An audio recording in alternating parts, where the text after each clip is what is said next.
So, everyone, welcome to the Lolly Lule Show. I'm your host, Meatball. So on the special co-host today, Anthony.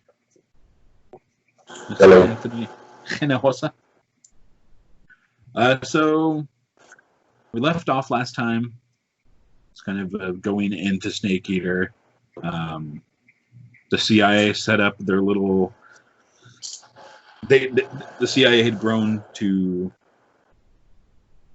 dislike the boss, and they set up this whole convoluted plan, the Virtuous Mission, and also Snake Eater to, one, snatch the Philosopher's Legacy from Russia, and Volgan had it, and also to get rid of Joy. So it's kind of like, yay, we can do both. Great. So I'm sure you remember the fantastic intro. Oh yeah. One thing I'd noticed, actually, first, this is one thing I was thinking about. I still think it would be great if the big boss games had a different name than Solid.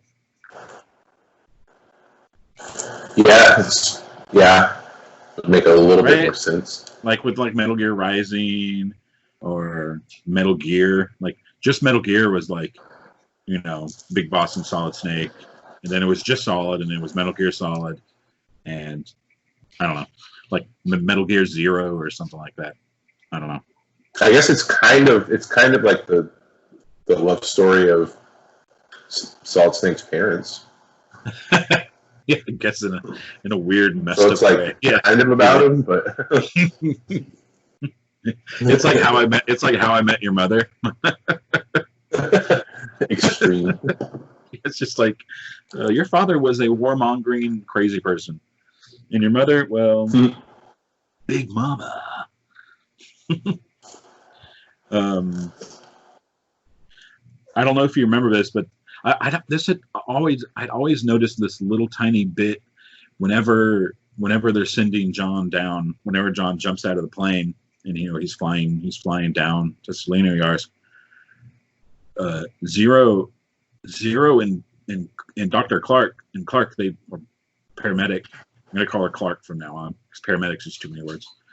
Zero and Clark like look at each other and kind of smirk and then like do this number. Like I always thought that was super weird. I'm like, what are y'all smirking about? I'm pretty sure that Zero wasn't the only one who knew about XOF. Like Clark knew. Right. So I'm sure they were like, they looked at each other and they're like, tight.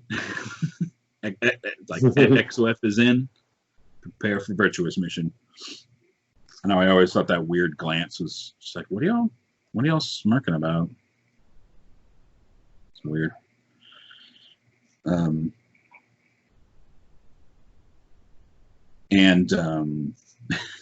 like John's in the belly of the plane smoking a cigar, and the other guy who's in there with him, he's like, does this panty waist knows what he's doing? Yeah. I played this last playthrough. You remember in the beginning where you get to select, like, I like Metal Gear Solid 1, I like Metal Gear Solid 2, I like Metal Gear Solid 3. Yeah. It's this weird little thing that it gives you. If you select Metal Gear Solid 2, you start with the Raiden mask, or the Rykov mask. And that scene makes so much more sense, because it's like John is having to sneak into Selena Yar, so he uses a mask, and the mask is Raiden, and the guy calls him a panty waist. It's just... Yeah. It just made much more sense. Oh, man. Jumps out, lands on the Virgin Cliffs. Of course, Virgin Cliffs. This is like the place where John loses his innocence, so to speak. So, an appropriately named place, Virgin Cliffs.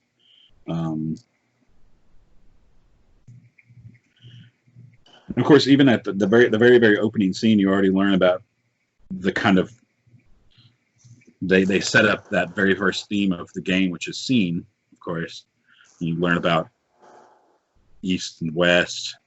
I mean, even everything that's set up, every character is being controlled by the scene. We'll get into more of like each character and how they're just thrown around.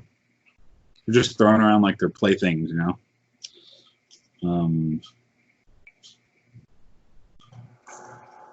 I noticed whenever John lands, he lands like David does in Metal Gear Solid 2. You know, when he jumps off the Washington Bridge, and he lands, he's like, and he looks up. Oh yeah, like a Terminator. Yeah. Part of me is like, that's like John's move, and he taught it to David, you know, later in Foxhound. He's just like, watch this move. Or I guess he would sound like at that point. Yeah. Oh man. Why would care?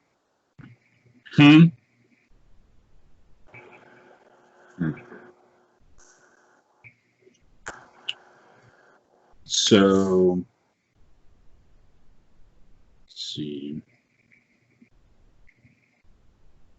So Joy pops on the radio. Zero's like, I've got another person to introduce you to. Another person of the mission, blah blah. And Joy pops up, and of course he hasn't seen her. Like, he knows the literal like hour, how long it's been since he's seen her. It's like 5 years, whatever. But he knows like the hour, how long it's been. I mean, because she just left in the middle of a mission, right? She left to go do her. We talked about the last episode. She went to, basically the president was like, "Hey, go plant some sleeper cells in Russia, and then go into space for us, and then we'll lie about it, and then go pay pigs, and don't worry about it." But he's obviously like, John obviously doesn't trust people very well, and he obviously, I mean, there's only one other person that is shown that he has like this battlefield camaraderie with.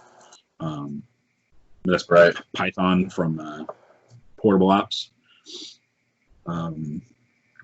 He lives in the battlefield. We're talking about the last episode, like John doesn't really have much of a past, and like if you look at the timeline, it seems like Joy like met John when he was like 15. And it's like, how did that even happen? And when you look at the kind of the reoccurring things that happen in the story, it's like John was probably a war orphan of some kind, and Joy probably just picked him up and just, you know, you'll be my protege. Probably filling in that hole that, you know, was left by the philosopher stealing her baby, you know. probably was just trying to, and stirring up her reproductive organs. Yeah, just philosophers are great. So yeah, he's obviously super torn. Like, it's just like, why the hell are you back? Why are you back? Why did you leave me? And Joy, I mean, she says that she's taught him everything he needs to know, and John's just like, but you didn't teach me how to be a soldier. You didn't teach me. You know, you didn't teach me those things that he thinks that someone else is supposed to teach him. But of course, that's touched later in Metal Gear Solid 2. It's like passing down information, you know, passing down techniques and stuff like that. Joy says that some things just can't be passed on. And that's touched in Metal Gear Solid 4. Like, the whole theme of Metal Gear Solid 4 is some things just die with you. You know, some things you can't pass on, some things you can't transmit. Sometimes there's a thing inside you that can't be manipulated or controlled, and call it whatever you want. But that's that thing that she was alluding to. Like, I can't teach you how to be a soldier. You have to figure that out yourself. He doesn't understand that yet. Right. And she says it herself, like, you're still looking for a reason to fight. And and he doesn't figure out his reason to fight until the end of Peace Walker, where his reason to fight ends up being just, I'm a gun. The end. Like, that's his reason to fight. Like, I'm a weapon. That's why. Yeah, this is what I am. This is what I am. I'm a killing machine. There's plenty of war to go around, so yes. This is what I'll do. We won't run out because I'll make more. Okay. Yeah. Yeah, she has that line. Either you live as a soldier or as a man with a gun. Yeah, that's what John chooses in the end. Just a man with a gun. That just brings in the question. Like emotions in this game, like you know how the Cobra unit has like they both have them. They all have like emotion. They bring an emotion into combat. Right. Even though they don't really bring in an emotion, it's more like they put a mask on of that emotion to like hide their emotion. Because like the Joy, where I have it. Like the Joy is always frowning. The Joy never smiles. The whole game. Yeah. Joy doesn't smile. The Sorrow is always smiling. Constantly. Like every time you see the Sorrow floating around, he's always smiling. The fear or the pain feels no pain. He's constantly covered in like when he feels pain, like it activates endorphins. So like he likes pain. Like he doesn't feel pain. The fear creates fear. Like he's just this freaky looking thing. Like he's not scared. Like he's not fear. He's not afraid. The End seems to have no end because he's like 150 years old. Like the End. Yeah. He has no end. What are you talking about? The only one who seems to actually embody his emotion is the Fury, which I'm not exactly sure why, because he just is straight up angry. That's all. Yeah, he kind of I don't really know. Base. Yeah, I think they're pointing at the fact that like anger and revenge is like the purest thing that keeps the scene rolling. You know, the scene of war is a constant thing. It's just fury. Yeah. Let's see. So and he's the last one that. Yeah. He's the last one you fight before Joy. Yeah, he's the very last one. Yeah, so like, that makes sense. Like he's the only one that's not really explainable by parasites, because like, you know, the End and the fear and the pain, they're all explained by parasites, but the fury, kind of like with the Sorrow, is just kind of he just when he dies he explodes into a giant fire snake face. I don't know why. Yeah, it screams. Yeah, I don't know why. He just does. So she's scary, like, bro. it's like the Joy want, like, does Joy want him to find his emotion to bring into battle? Which again comes into, it's kind of like at the beginning of the series. It's like after World War II, on a personal level, after Joy goes into space and sees the Earth as one. Especially after World War II and World War II, kind of the world starts to live in a postmodern world where you have to bring your own meaning into it. Just like how when Joy goes into space, she sees the Earth and she doesn't see east or west or borders anymore.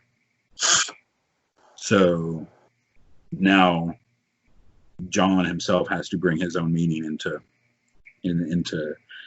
the battle, which I'm conflicted on either whether he actually ever finds an emotion or he rejects all the emotion. I guess we could talk about that later, but I'm not entirely sure. It can go either way. But I mean that ties into Metal Gear Solid 2, where Metal Gear Solid 2 is all about the Patriot AI attempting to create subtext through context. So the Patriot AI is trying to create context for meaning. Just how the joy is like you need to bring meaning into this contextless world right now. So this is just great. I noticed this is just a testament of how well the game is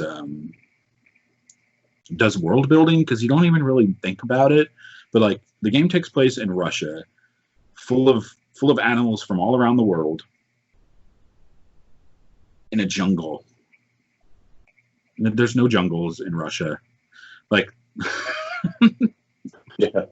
Like it's, but you don't care. Like you're just like, yeah, it's not important. Yeah. It's not important, because I mean, Metal Gear Solid 2. I mean, Metal Gear Solid 2 came out before this, so it kind of like it references a lot of things from Sons of Liberty. But like, yeah, like you're supposed to look at the subtext. Like, don't worry about the fact that there are crocodiles from India here, and you're in a jungle with butterflies everywhere. Like, it's fine. In Russia. Yeah, it just blends together very believably. Like you don't even think about it. And the scene does a good job of explaining the theme of theme, because I mean, you're constantly, like John's constantly using the flora and fauna for advantage and disadvantage. So just like how the scene, like the Cold War itself, is kind of manipulating Joy and John and the U.S. and the CIA and the KGB.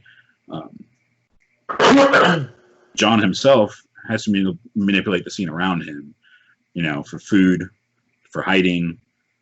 Heck, you can like capture snakes to throw at people. Like John's constantly John's constantly using the world around him to create context, to create meaning.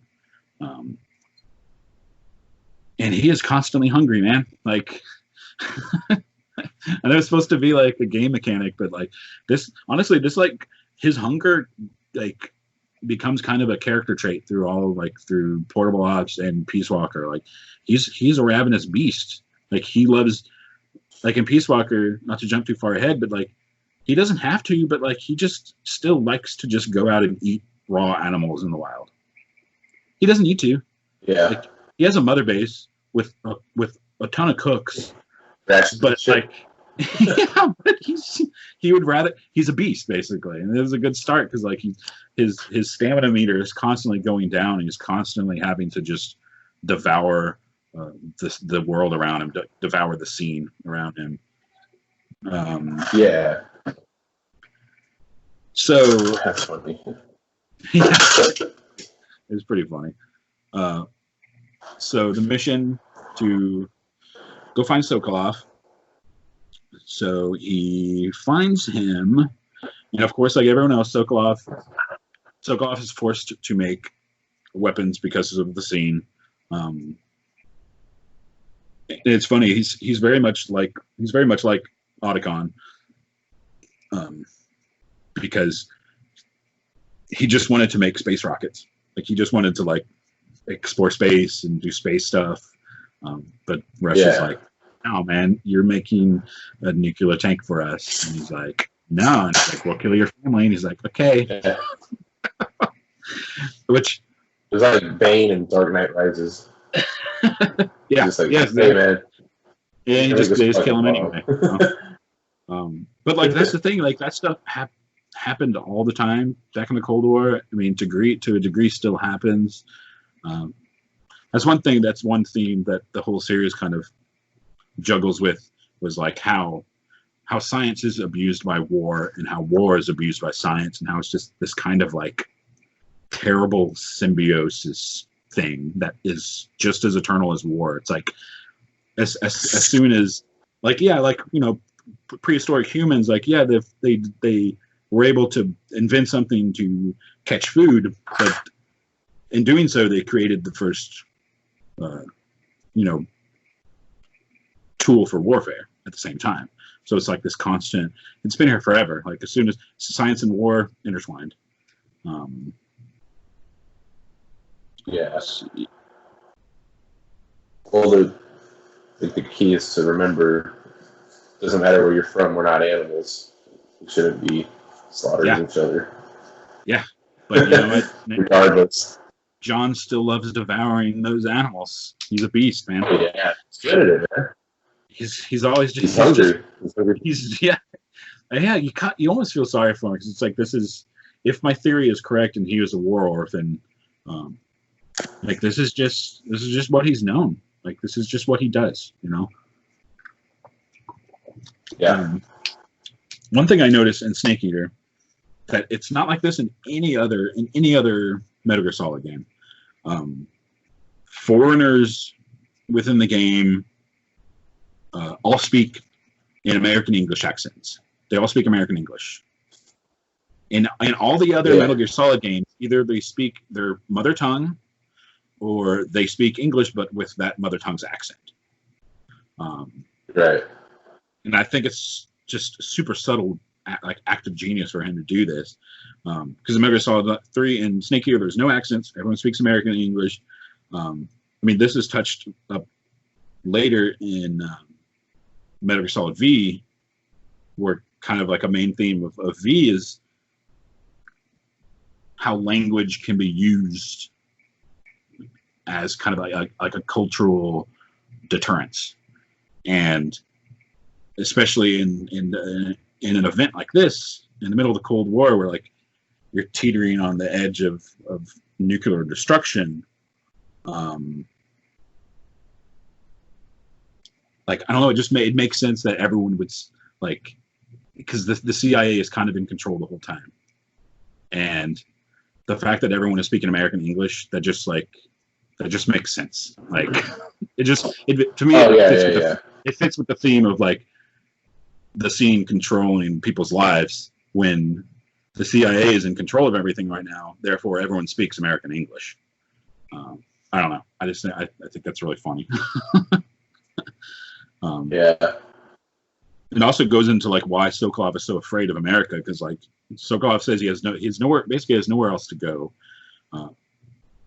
Like he fears his own country. He fears his own country, and he expresses especially, this is another thing, like John starts speaking, or rather, we come to learn that John has been speaking Russian this whole time, even though to us he's been speaking American English, because Sokolov goes, "Your Russian is superb. Where did you learn it?" He's like, "Oh, my mentor taught me."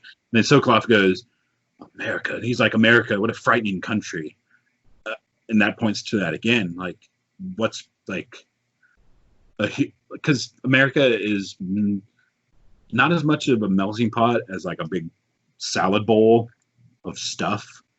And like English is kind of this enforcing agent that kind of unifies everyone. It's like, if you're in America, everyone speaks English, even though you might be, from a different country, you might have a different creed, you might have different whatever. I think that really, it's funny that like that scares Sokolov so much. He's like almost as afraid of the English language ability to like be a cultural deterrent as much as like his own country trying to build nuclear weapons. Just again, that's like brought up again in Metal Gear Solid V. But it's interesting that like that stuff it's already like planted in Metal Gear Solid 3. Yeah. So yes, John and Sokolov both learn that they're trapped in each country's respective infighting. Like John is, unbeknownst to John, he's stuck between infighting between the CIA and the Pentagon, and Sokolov knows that he's stuck in between infighting between the KGB and GRU. So it's funny. Like it's even like further. It's like there's never just one level of being controlled by the scene. There's always it's like deeper levels of control. And once the philosophers go away, the Patriots, and then eventually Cypher, I mean, they discover all sorts of new ways to control people. Gene, meme, emotion, all that stuff. So he grabs Sokolov, he exits, and good old Ocelot. My favorite character. It's just so funny how flamboyantly naive he is, but I don't think that's actually. I think that's just a facade. Like, that's just another face. Because I mean, this is a kid who's been in philosopher charm school since he was born, basically. Like, this is not. He's not new to this. But he thinks he's hot shit. He gets his ass kicked by John, and you can tell that he's just like that just changes his life forever, right there. Which is funny because it's like two sons of joy right there. You know, you got the genetic son of joy, and you got the mimetic son of joy. It's great. Yes, the Shagohod. I forgot to talk about the Shagohod. Sokolov talks about the Shagohod. It's just funny. Shagohod is Russian for walker, which eventually that technology is used in the Peace Walker program. It's just funny. It's like you could tell how Kojima, he definitely writes as he goes along, but he knows how to connect all these little parts that he plants. You know. Oh yeah. So then they run to that bridge, that very same bridge that Joy was forced to kill the Sorrow on. That very exact bridge. It's quite a coincidence. Like, what are the odds? Romantic coincidence. And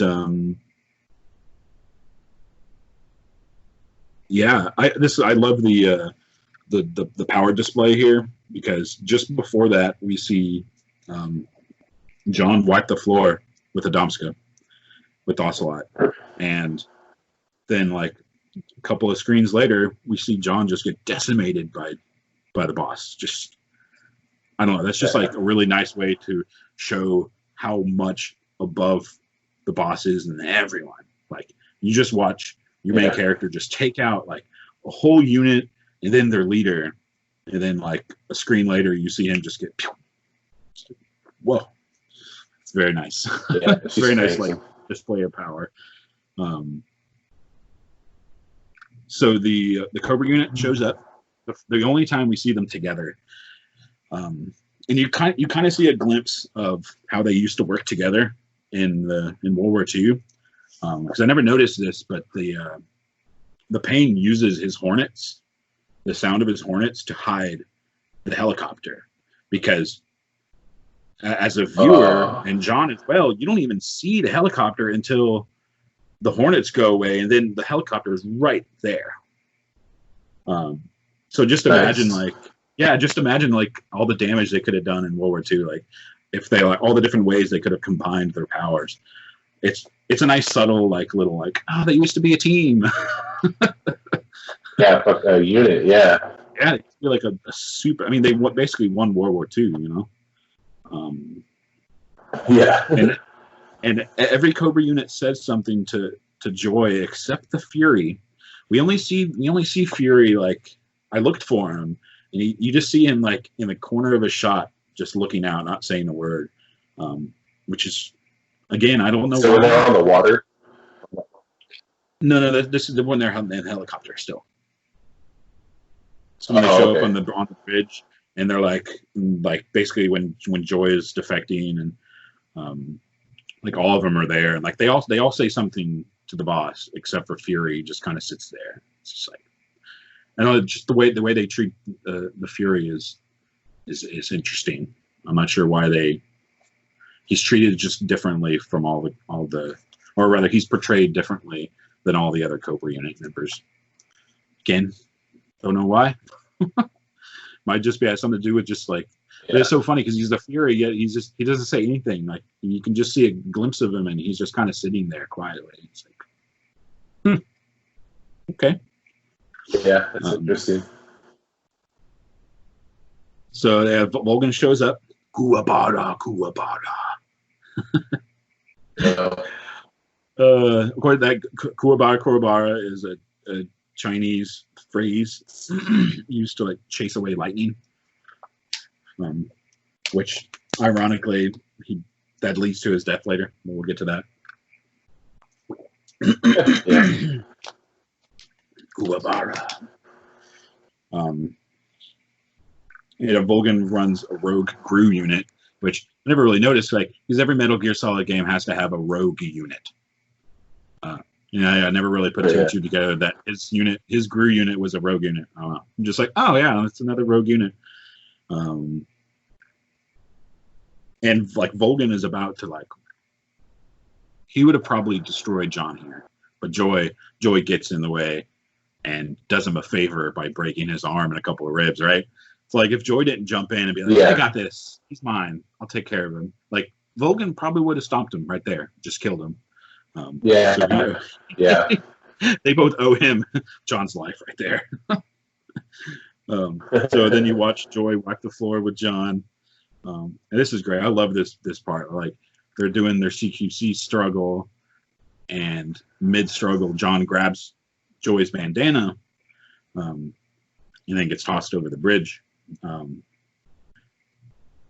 It's just great. Like he uses the bandana as a sling, which is perfectly symbolic of like he will continue to use his memory of what she used to be as a crutch, like a literal psychological crutch.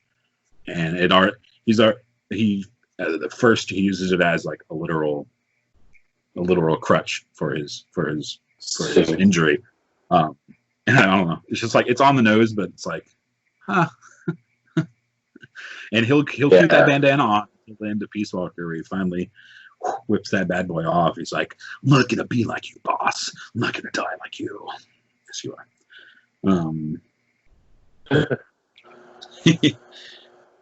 So yes, the kind of. So yeah, you reach the bottom where the river is below the bridge, and yeah, if you turn to the left, I think. It's easier to see on the HD version because you can move the camera. In the HD version, the original one, you can't move the camera. But if you look to the left, I think it's the left. Sorrow's body is still there, like a skeleton of his body is. Oh shit! Yeah, that's awesome. Yeah, that's awesome. So like Joy, like John's journey begins where Sorrow's journey ends. And in Joy's journey, in a way, I don't know, just poetically awesome. Let's see, the first in-game usage of the Fulton system, which becomes like John becomes obsessed with the Fulton system later. He's just like, this is really great. I can get people anywhere. Yeah, I'll Fulton everything out of everywhere. I'll Fulton at sheep. Tanks, I don't care. I'll do everything. So yeah, virtuous mission ends, and then that awesome theme song. I mean, come on, Snake Eater. It's just like the most James Bond thing that's not James Bond I've ever heard. It's just like pretty epic. It's pretty great. It's so great. And it's just like, I don't know, and it's just great that like Zero is obsessed with James Bond in spy movies. He creates this kind of like espionage kind of unit, but John is like the least James Bond person ever. Like Big Boss is not James Bond. He is the opposite of James Bond. Like he's not subtle. He doesn't care about women. He goes out of his way to kill people instead of not kill people. It's just like, you're not James Bond. I don't know. It's just funny how like Zero is so I don't know. They got together and it's like, hey, we should start an espionage unit. And John's like, can I shoot down helicopter launchers? All right. All right. So Snake Eater, I mean, just the name Snake Eater, like it describes not only, John's mission to destroy the Cobra unit, Snake destroying and consuming the Cobra unit. That's like on the level kind of symbolism. But it's like John as a snake has to eat the other snakes and consume their emotions. I don't know if he assimilates their emotions conceptually or he just destroys the emotions within him. You know what I mean? Like, I don't know if this is a journey of him destroying his emotions. Like, every Cobra unit he goes to, pain destroys his inner pain. Fear destroys his fear. The end destroys his end. I don't know. But you get the symbolism of him kind of coming up against these emotions. If he can, I think he destroys them in himself. I feel like that's a better kind of, because especially when you see how the character. Maybe the end is. Yeah. Maybe the end is him destroying, like, wanting things to keep go on forever. Like, of course he wants the boss to stick around, but she can't destroy that. And he's like, so he destroys. It's like your grandpa. Yeah. And the fury thing, but like he doesn't destroy the fury. Yeah. He seems to consume the fury, or the fury consumes him. Right. I don't know. Maybe that's it. The fury consumes him after he, kills the fury. He gets consumed by it. Finishes what he set up. He decided to do after he killed the end, and now he's just furious, and he's gonna do what he does best: kill. Ooh. And the title also, refers to his necessity to consume the snakes around him to live. Of course, he's a snake eater. Duh. And then I don't know if you're familiar with the Ouroboros. It's a snake eating his own tail. It's a symbol usually used to describe like the eternal reoccurrence of something. It's a snake eating its own tail. So of course, war as a snake eating its own tail. So Snake Eater starts, and this is great. Whenever him and Zero are in their briefing, I'd always missed this little reference, but Zero mentions that like the Fox unit's in trouble, and John goes, "Does this mean Fox is going to die?" It's just like, Fox die? It's like, no. Mm-hmm. I see what you did. Fox die. Funny. Dun, dun, dun. So yes, he comes in his fucking capsule, his crazy like stealth insertion capsule thing, yes. And the boss is just rolling around on her fucking white horse like a boss, like a boss. Yes, that part is one of my favorite parts. Like, but before you enter the screen with her waiting for him, there's like a tree in front of the threshold with like a very bright green snake hanging down. I don't know. It's just like on the nose. It's like symbolism. Yeah. Yeah. But I love that scene where she's just like, "Go home, Jack." You could tell that she really doesn't want to do this, Yeah. But she's just hoping this is like that's like the last threshold of like, if we can stop this, we can stop this now. But if you go forward, then you're gonna have to kill me. Like, this is gonna happen. Yeah. And I love that the Patriot. Really it just flings bullets. Like, it doesn't shoot. It just tumbles bullets. Like, yeah. I love that. It's such a weird, I don't know. She's like, this is not America. Boom, boom, David Bowie reference. Great.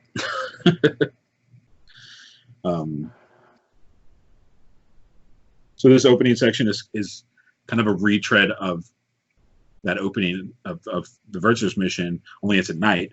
So he goes back to where he found Sokolov. Let's see. Oh yeah, Joy's suit. And talk about Joy's awesome silver suit. I love that suit because it's a prototype sneaking suit is what it actually is, but it resembles an astronaut's suit as well. So it's like it's like a double. It harkens back to like all of her past. It harkens back to like her being the mother of the special forces and her as an astronaut, like the moment that changed her life when she went into space. And also, and just like the fact that it's the Cold War era and it's a spacesuit, like it's just fitting. It just is. It's fucking awesome. I love her suit. It's great. Let's see.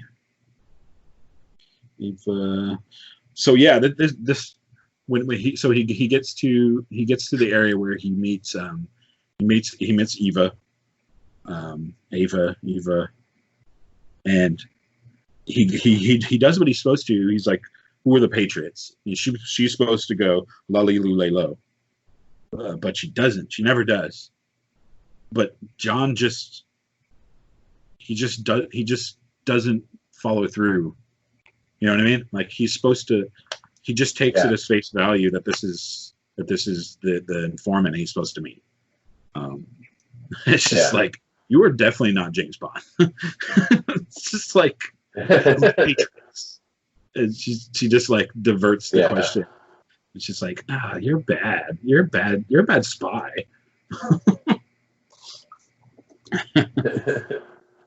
And then her not responding to who are the Patriots is a nice foreshadowing of her like and her anti-patriot future. You know, it's like, who are the Patriots? She refuses to say, because if you say what is it? If you say la la that, if you say that, then that means you're under the control of the Patriots, because they have the nanomachine control that controls your language. Again, going into language control. I don't know. It's just nice little like foreshadowing of that. Right. And she gives him that 1911, and he just nerds the F out, dude. Like you have this like super attractive female spy, like big old cha-chas hanging out, and he's just like, oh my God, every part of this gun has been customized. It's great. And he just immediately takes out his knife and starts modifying it for CQC. Like, she's not just there. Like she's there, like wanting him and shit. She's like oblivious. Take me. And he's like, no, man, this gun is nice. Could you please go outside? And of course, just like this opening part being at night, and there's no enemies anywhere, so it's like a weird inversion of the Virtuous mission.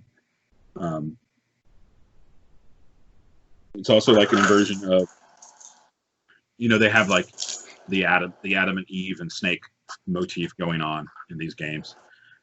So even in an inversion of that, Eve is trying to tempt the Snake, which doesn't work. The Snake only wants war, right? Yeah. Let's see.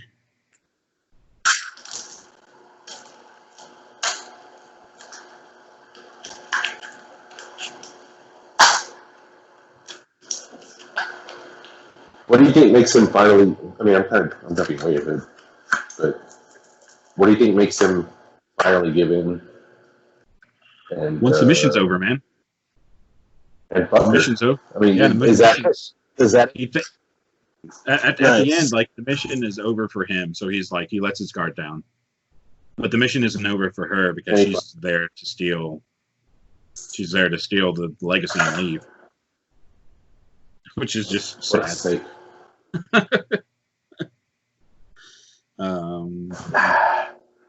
So then there's more awesome scenes with Adamska and John. Just their rivalry is like one of the best parts of this game. Like I love watching like just his like Adamska just kind of grow into kind of like he eventually just drops the naive like and he's just like I gotta get to know this guy. Like he needs to be my best friend forever. Like I'm gonna die for this guy one day. Like this is what it's just awesome. It's just an awesome like I don't know. I love that. And it's just it's funny that throughout Snake Eater, like John eventually becomes Adamska's mentor in a weird way. It's just funny because it's like the mimetic son becomes the mentor of the genetic son. It's I don't know. It's just a weird. I guess because you can't pass on the genes, so he's passed basically like because Adamska never got the memes passed on from his mother. She passed her memes to John, and John passed them to Adamska. So it's like in a way, so he Adamska finally got. So at that point, when he meets John, he feels complete because he is complete in a way. He got the genes, then he gets the memes. Pretty cool stuff. And Eva is writing like this is how dumb John is. Honestly, Eva is writing a Chinese replica of a German motorcycle. She's using a Chinese replica of a German gun. And then she doesn't say her password. And then, like, this is not a red flag at all. Yeah. But she might be a Chinese spy. Obviously, yeah. Like, yeah. Oh man! Then the awesome like cowboy duel fight with Ocelot, where like it's suddenly like tumbleweeds come out of nowhere. Yeah, in the jungle. Yeah, you walk out, you're in the jungle, you walk into this like dust-filled canyon area, and you're like, okay. It's like when this is awesome. When you read it on paper, it doesn't sound like it should like make any sense or flow at all, but it does. Just like how you're right. The scene. It just kind of morphs to the specifics. To this is happening. So, but it's seamless. Yeah, it's like I don't care because this is so badass. Yeah, it's just like everyone's speaking American English for some reason. You don't even think about it, especially because it's the only game that does that. Yeah. Like you don't even think about it. You're just like, oh. Yeah. I was watching a movie, The Death of Stalin, and it's supposed to be in Russia and stuff, but everybody got just a straight British accent. Yeah, I saw the trailer. That happens, and nobody, you don't question it. You're just like, whatever. Yeah. But it's why. Yeah. It's like, well, but okay. Sure, that works. It's like Star Wars. Like everyone's got a fucking British accent. The bad guys have British accents. The good guys have American accents. Yeah. Well, this is funny how we're talking about how John just does not fill the James Bond role, but Ava does. Ava fills the James Bond role to a T. She successfully does her spy mission. She totally successfully lies to everyone. She takes advantage of her sexuality to get the mission done, and then she leaves the person afterwards. It's like she hits all the marks of James Bond. Yeah, she does, and it's like this nice, it's like an inversion of the sexual norms of James Bond, but it's not done like in your face. It's just very like you don't even notice it. You're like, oh, she's the James Bond. she's the James Bond. she's the whole story. She's trying to bang John to get the legacy. You're expecting him to, like put the moves on her and all that, but it never happens because he doesn't give a shit because he's like that. And she's like, it's all about. I'll be James Bond. Yeah, it's she probably wanted to be the damsel, and she could have got the fucking legacy earlier, but that didn't play out because he's big boss. And she's like, shit. Okay, I'm gonna have to take advantage of him later. She just lies in wait. Yeah, she lies in wait. She helps him until that very last moment. She basically helps him get the legacy, or she thinks that it's the legacy. It's actually a fake legacy that she steals. But she's lulled into a false sense of security that she's helping him, and then she sleeps with him and then steals the fake legacy. And that's all Joy. Like, Joy does that. Joy sets it all up. Like, she's super genius. And this is again, I mentioned butterflies earlier. Like, through all the big boss games, butterflies are a big motif, especially in Peace Walker. They use butterflies a lot in Peace Walker. But they're here too. Like, butterflies, they're everywhere in the jungles, and also a couple times later they use it whenever John loses his eye and he makes a butterfly out of the C3. We'll talk about that later. But like, butterflies are. I had this realization, like Naked Snake. It's said in the game, like, kind of on the nose, like, oh, naked snake, because you're snaking in like a snake, and you're going in without anything. You're naked. You're a naked snake. It's like, okay, I mean, that's all right, naked snake. Right. But what exactly is a naked snake? Naked snake is a snake that just shed its skin. And what's a butterfly? Butterfly is an insect that just shed its cocoon. So it's about change. So, I mean, this whole first story is all about the metamorphosis of John into something else. And by the end of the game, I mean, you remember the end of the game when he's in the president's office, and everyone's like, "Oh, great job," and he's just like, "No, he's a changed man. Like, he's changed by the end." I'm not this. Yeah, I'm not this anymore. Yeah, I'm not your toy soldier anymore. Let's see. Yeah, notice this. The Joy, or the Cobra unit, each of the Cobra unit, except for Joy, in Sorrow for obvious reasons because he's a ghost, they all explode after you defeat them. This is a callback to Metal Gear 2. In Metal Gear 2, all the bosses explode, which is kind of like, at the time, it was that's kind of what video games did. You know what I mean? Like, oh no, the boss is done for. It just explodes, right? But the Cobra unit used to use these little micro bombs during World War II, just in case they got captured or they had to do some sort of suicide thing to complete a mission. They were all equipped with micro bombs. So it just really shows you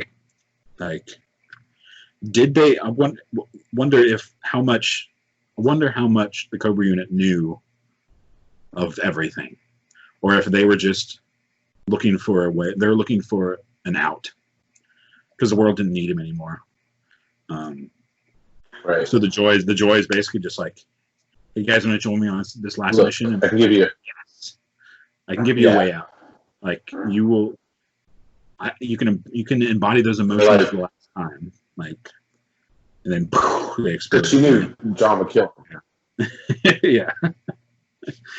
And then eventually later, Big Boss himself utilizes the same technology for his own elite guard, which is just funny. It's just like full circle, right? Yeah. This is another thing. Like, I guess we might just talk about this later, but we never find out how much Joy and Adamska know of each other. We never. My theory is that both Joy and Adamska knew who the other was, but neither parties could say or do anything without putting the other person at risk. because I mean, even Ava knows. Like at one point, Ava talks about how, like they're at one point they're talking about Ocelot. They're talking about how like, oh, there's a rumor that his mother was some legendary soldier and that he was born on the battlefield. It's like, if that's a rumor, and also the truth, like I'm pretty sure Adamska knows who his mom is, and I'm pretty sure the Joy knows who Adamska actually is, and that makes the ending even more tragic when she grabs her C-section, her snake C-section, and she talks about the phantom pain she still feels. It's like, it's not just the fact that they stole her kid; it's that she had to kill her lover to keep him alive, and then she's next to him the whole time, and she can't say a thing. Like, she can't express. She's like, yeah, that's a sad. That's pretty messed up. Yeah. Yeah, it's like all this because she can't. She can't. It's all, the mission has to be completed. It's like, God dang, man. All because of the status quo has to be kept, right? Got to keep the status quo. That's the whole. Yeah. This whole game is all about just keeping the scene. What the powers that be will do to keep the status quo, and they'll do a lot. Yeah. To keep the status quo. And that's like nothing to them. They don't care. They don't care. They don't, especially the CIA. They do not care. They don't care who this person is. They don't care who they have to hurt. So yeah, then John falls into that cave where he fights the pain. The pain. Awesome boss fight. Of course, later it's explained that he's infected with parasites. A lot of people don't like the parasite thing. I think it's just like another cop out with like nanomachines. But whatever. If you accept nanomachines, why can't you accept parasites? Like, whatever. Like, yeah, man, it's just old technology. That's all. It's just old. Yeah, and plus, like, it's I don't know. I think it does. It's old biotech. Like, it's like more natural. But like it makes those moments of seeing unexplainable things, like Psychomantis or the Sorrow. It makes seeing those explainable things even more. A little more, yeah. Like, wow, those things are unexplainable. I don't know. I think it serves that purpose, and I think it serves it pretty well.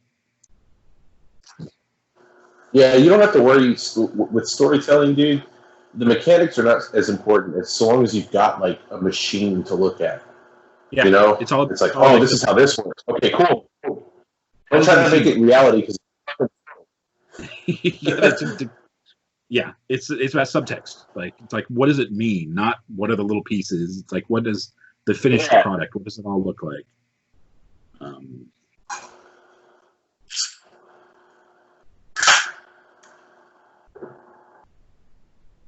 So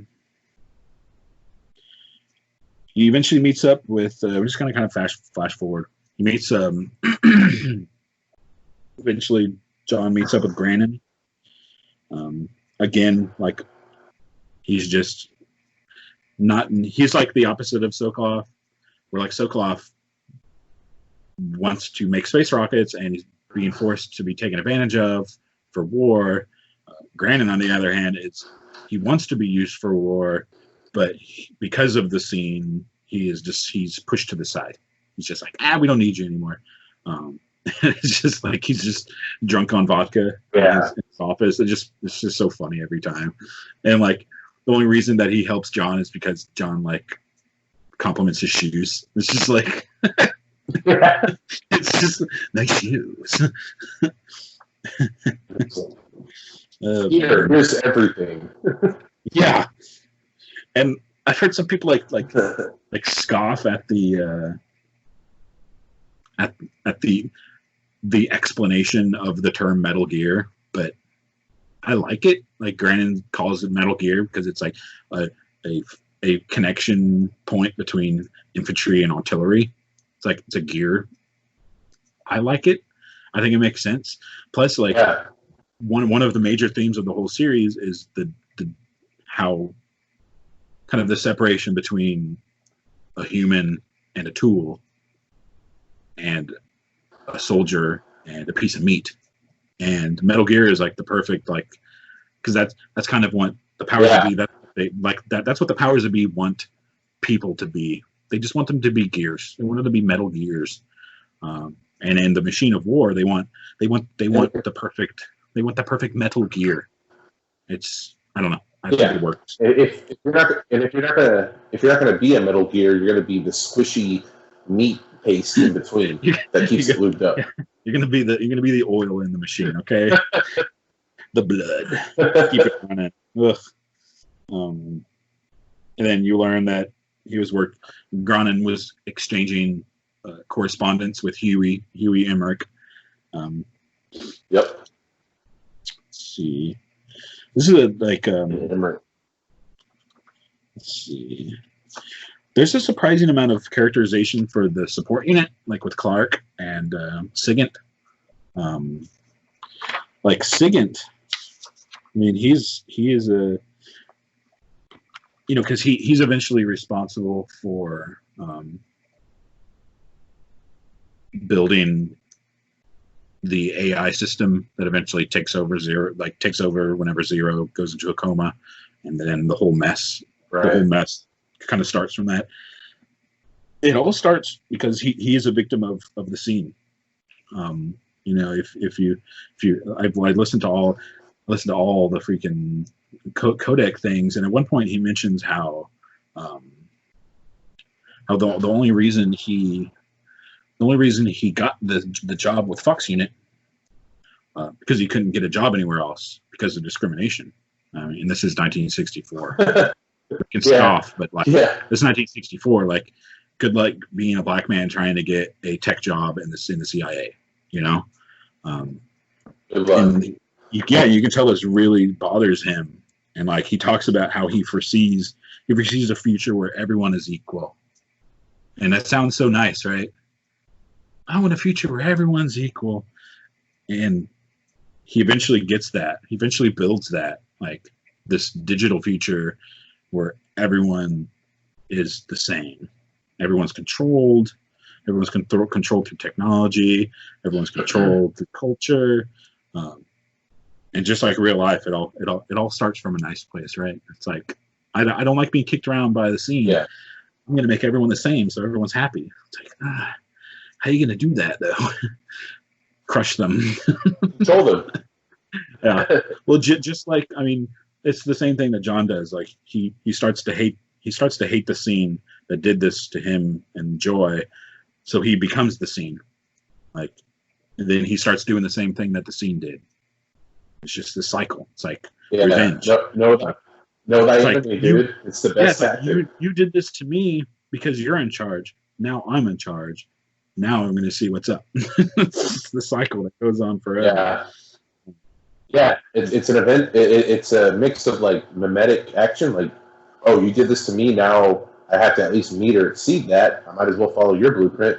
And two, revenge. I'm pissed. You did this to me. So I'm going to try to do this back to the world.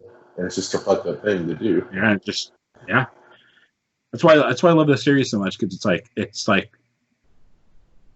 it borrows reality, but then just kind of puts a little bit of fantasy or like hyper reality, just a little bit. Which that's what gives you the power to see the shitting, the reality that they take from the world. Mm-hmm. It's in a fantasy, and you're able to see. Oh, like there's hope. There's maybe a way to fix this. It's gonna be really hard. Because any kind of like speculative science fiction does that. It takes real life social and problems, and then presents the problem, and then presents speculative effects and speculative like cures for this problem. That's why I love science fiction in general, but especially Metal Gear. Like, I freaking love it. So defeat the pain, defeat the fear. Not much to say there, except the fear. I probably have parasites. And it's shown whenever Ava takes off one point she takes off her clothes. Wow, she takes off her clothes. Always takes off her clothes. But it shows she has a rib scar. It's never explained how she got that rib scar, but like she gets another one by the end of the game, and then she gets a final one in Metal Gear Solid 4. It's like always in the same spot, which is it's another inversion. It's like her whole character is like an inversion because she's the female James Bond. She's the Eve that tempts the snake, and in the story of Genesis, it's Adam. Eve comes out of Adam's rib, and the terrible children come from her. And she constantly is like, and then she gets damage to her rib 3 times. And she has the 3 children. It's just like a funny little inversion. Yeah, that's crazy. Yeah, isn't that pretty cool? Let's see. Yeah, they talk of. What's that? I was just going to say, I need to borrow your Legacy and PS3 if you have one. I really need to play this. It's been a long time for me. Oh, man, I'll let you borrow my PS3 and Legacy collection, man. When did Phantom Pain come out? 2015. 2015 or 15? 2015. Yeah, it's been since then. That's my last Metal Gear. I played that and that was it. Yeah, and you still have PTSD from that experience. It's been 5 years. 5 years. Yeah, I mean, it's been dude, this last playthrough, I've come to terms with that game, and I love that game now. Like, after playing it through again with, like, analysis mode on, like, I love it. But I'm going to have to do all 5. Maybe Peace Walker, too. Oh, yeah. Oh, definitely, you need Peace Walker. Peace Walker is an important piece of the puzzle, honestly. Yeah. Especially important piece of the puzzle for 5. Anyway. But anyway, Eva and John are talking. They're talking about Joy, talking about the boss. John mentions that half of him belongs to the boss, which is really sad because once he kills Joy, like he's only half a person, and that really shows because he leaves this game wounded, and the wound never kind of heals. He just gets worse and worse. Let's see. Vulcan is so disturbed, man. Like the part where he's like torturing Granin inside that the dumpster, what are those things called? The barrels. The big metal barrel. Yeah. And he's already dead, and he's just like juggling it, punching it. It's just like, what the hell is wrong with you? And even like, I mean, at this point, like, Adamska is very disturbed by his torturous inclinations. He eventually kind of gets turned on by it, which is just kind of weird. It's like, all right. He's like, you know what? This is kind of hot.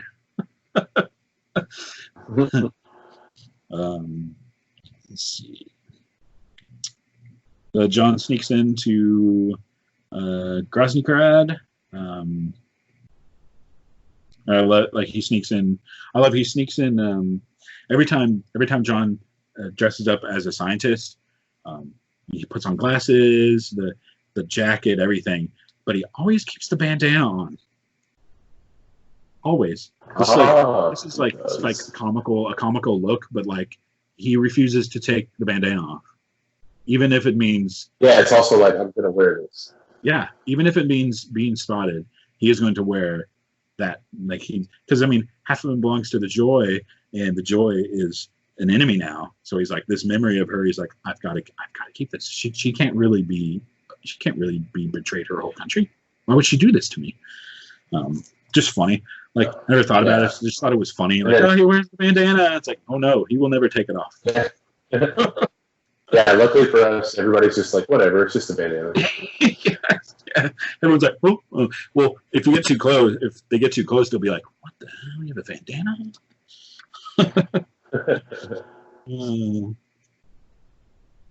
So yes, the fantastic torture scene.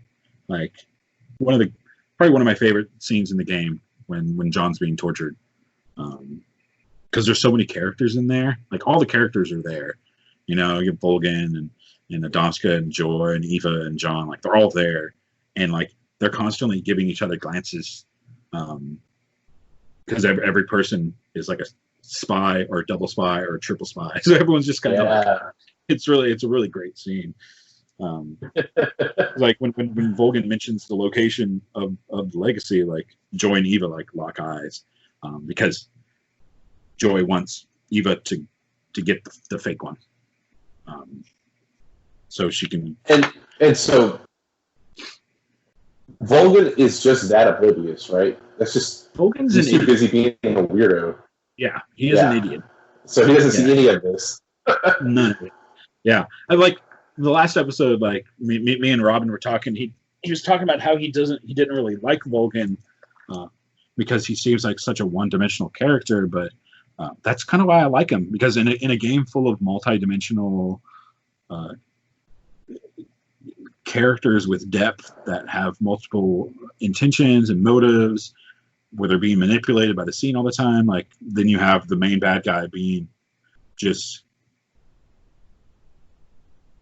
all he wants to do is just take down the current regime in Russia and replace it with another one. Like if anyone is he's like the perfect like icon of the scene, like because he doesn't even want to replace it with something that is different. He just wants to replace it with another socialist regime. Yeah. That's it. It's like, oh no, I like these guys better. It's like, I don't know. I like him, and he's just so like in your face with everything. He's a very James Bond villain too, because he's like, as you know, blah blah. Since you are about to die, I will tell you my entire plan. It's like, I don't know. It's pretty great. And then Adamska. I mean, it's kind of bubbling the whole story, but he just doesn't trust this Tatiana person, or Ava, like Tatiana she calls herself. And he finally is just like, it's time to. He does this test every once in a while, where like he does his Russian roulette, where he puts a bullet in the gun and he juggles the gun and.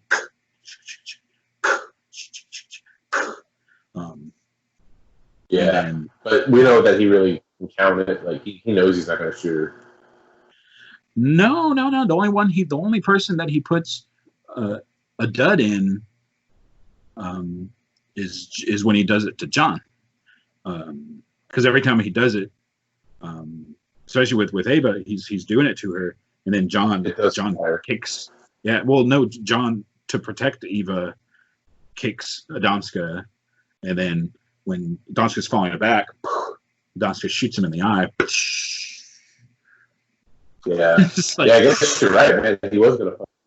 Yeah, he was. But I'm still thinking, just because he's the motherfucker he is, man. I think he counts that shit as he's flipping it, rotating it. He probably, probably just loves messing with people, man.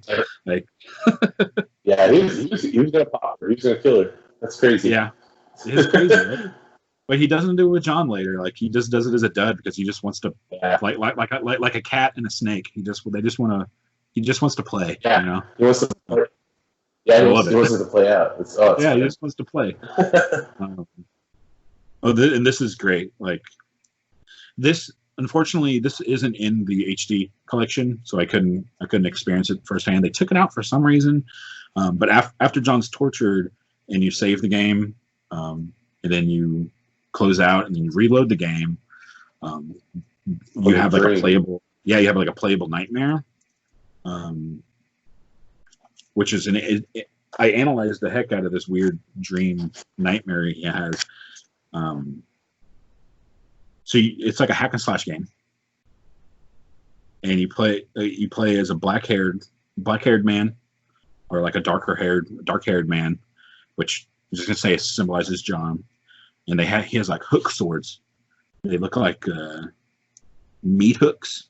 You know what I mean? And this kind of this whole symbolism, like, because I was thinking about Metal Gear Solid 4 and how the beginning of Metal Gear Solid 4, old Snake is dropped off in the middle of a battle with all these other soldiers in this giant truck, like cattle. You know what I mean? Like it just feels like in 4, like war has just become like soldiers are just cattle. Like everything's just purely dehumanized now. Everyone's a proxy soldier. Nothing matters. So like I saw these meat hooks, and I'm like, meat, cattle, and he's fighting vampire policemen, also with hook swords. So he's like fighting the status quo. Right. Like he's fighting the status quo, who also has meat swords. So like the hook swords to me like symbolize like the industry of death, basically.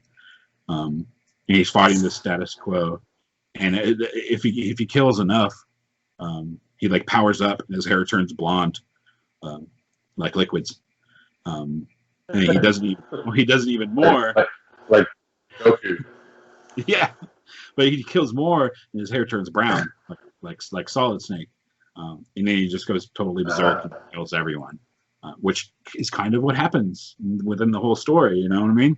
Like he's fighting the status quo, and then he has the one son, Liquid, who eventually gets killed, and he has this other son, David, Solid Snake, who eventually ends up like taking the whole thing down. He ends up destroying everything. I don't know. I probably overthought that little dream sequence, but I thought it was interesting. No, that's probably as best an explanation as anybody can give on that tricky shit. Like you're not even guaranteed to find it. Yeah, right. It's just this little tiny like Easter egg thing. And then when you wake up, this is like a perfect little moment of paramedic's personality. Like in the whole game, you know, Dr. Clark, paramedic, she comes off as just quirky. She's so quirky. She likes movies, and she's so funny and weird. But if you call her after you wake up from this nightmare, like she like prods John, like she constantly like pokes at him. It's like it's just like, well, it's something that like a mean person would do. Like he's legitimately like does not want to talk about vampires. Like he's like afraid of vampires, and this dream really disturbed him. And she's just like trying to find out things. Well, yeah. Like you're messed up. You're gonna grow up to like you can just like she's the type of person that like likes to figure things out, no matter if it hurts someone else. And that's what Dr. Clark. That's what she becomes. She's concerned. I doubt it. Like that's like they're super soldier. She's like, oh damn, he's all fucked up. Yeah, exactly. But I mean, make sure this really powerful soldier. Just like she just becomes. It kind of makes sense of like a little glimpse of like her becoming this amoral scientist. Yeah. Because she comes off as this like, oh, she's so quirky. She likes movies. But like, and then it's like in some of the codec calls, like she gets like angry if she is perceived as not normal. I can't explain it in any other way than that. But there's some instances where like the crew start to like make fun of her that she's not normal and she like is weird, and she gets like really angry that they don't think she's normal. I'm like, that's kind of what a crazy person does. Like, or what are you hiding? Like, are you you should like if that were to start happening, you know, people don't have shit to hide and whatever. You're just like, wow, y'all are being weird, but whatever. But the crazy person is like, I'm not crazy. Yeah, it's like, okay. It's because they're worried that they're crazy. Yeah, they don't want anyone to know that they're crazy. Right?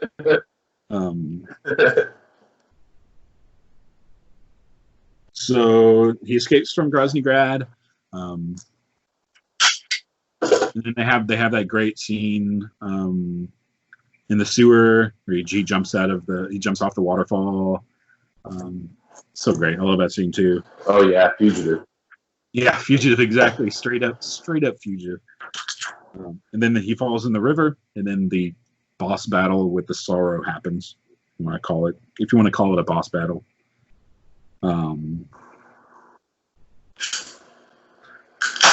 So yeah, like John just like calmly wades through all the death that he caused. Like, he doesn't say a word. He just kind of like walks while I mean, most people who play the game are gonna kill people. You know, like, you don't have to, because that's kind of part of the gameplay, but you're probably gonna have, at very least, the bosses you're gonna kill. Especially your first playthrough. Yeah, your first playthrough, you're gonna kill people. And he just walks through all these dead people. He's just like, do whatever, dead people. And then, like, the sorrow hits you with his little, like, ooh, where are you taking us? Oh, sorry. And that's my Can you still hear me okay? Yeah, I can hear you. The cool. sorrow hits you with his little abyss tentacles. And then like, what the fuck? If you get hit by those, like, you see like a flash, you see like flashes of terrible war stuff. You see like a nuclear explosion, and you see what could be the sorrow's death. I mean, it's not really, but you see terrible stuff. So the sorrow says like little mysterious things when you're walking. Like, he says, like, you will be killed by your sons, and like light and darkness dwell in you. He just says like stuff, obviously referencing, you know, his future. Right. And then at the very end, you hear his last words to the joy, to his lover. The spirit of the warrior will always be with you. And this is great. The sorrow was shot in his right eye, or his right eye, but John was shot in his left eye. Yeah. Which one was Solidus? Solidus, yeah. That was in his right. That was the wrong eye. That's how, like, it somehow tricked everyone in Metal Gear Solid 4. It was like the wrong eye. Yeah. God, it's like so much. It drives me crazy when people call out discrepancies in the stories. Oh, but this doesn't honestly, like, dude. Yeah, I played through like this whole game, and there's not a lot of plot holes. No, or like retcons. There's really not. It's a really tight story. It's slim. Yeah, it's slim, man. But people, they gotta try, I guess.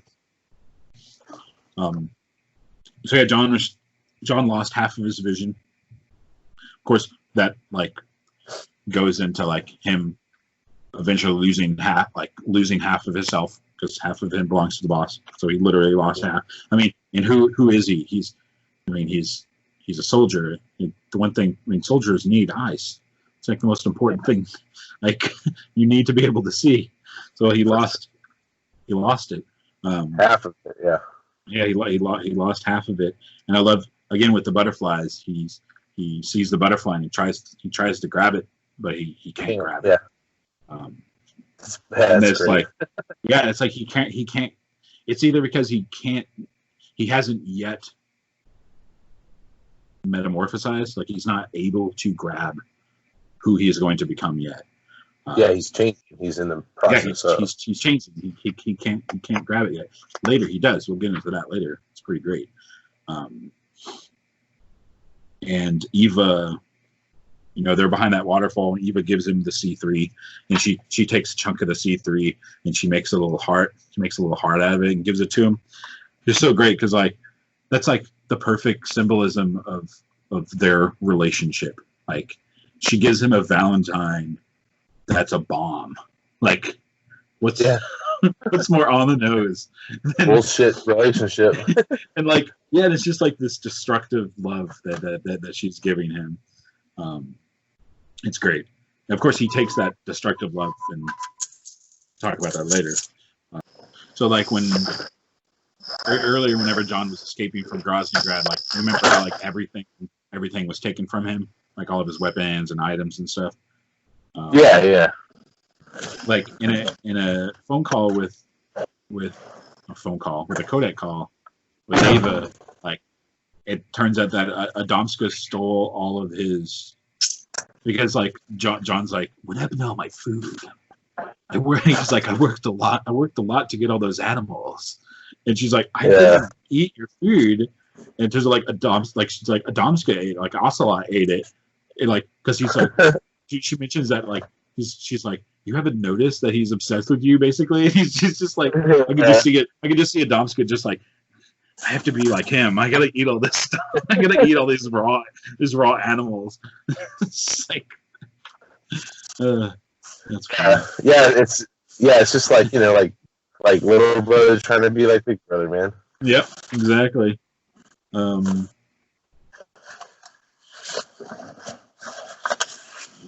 yes, whenever John is fighting the Sorrow, I forgot about this. When he's fighting the Sorrow mentions that John is part of his sorrow. I guess referencing not only like, I mean, John's a part of this machine of war that is kind of responsible for the Joy killing him. But I think he's part of his sorrow because now John is being forced to do the same thing that the Joy did. Because Joy was forced to kill Sorrow. Now John is being forced to kill Joy. So Sorrow goes, now you're a part of my sorrow. It's like, now, it's like, I get you. He's like, I understand. So John sneaks back into Groznygrad. Maybe it's somewhere else. Sneaks into the big OKB place. I never really knew that in one of the lockers there's like a black version of the Joy's prototype suit. Did you know wow! That? Yeah, oh. It's like a black version. It looks super dope. And like in canon, huh? Where is it? It's in the. Remember when you like have to find Raykov and drag him to like. There's a lot of lockers. Yeah, it's in one of the lockers. But like in canon, that suit that John steals, he brings back to Fox, and then Fox develops it into the sneaking suit that we all know and love. Oh wow! Yeah, I think it's funny. And of course, it's black. It's like a contrast of Joy's white. Blah blah.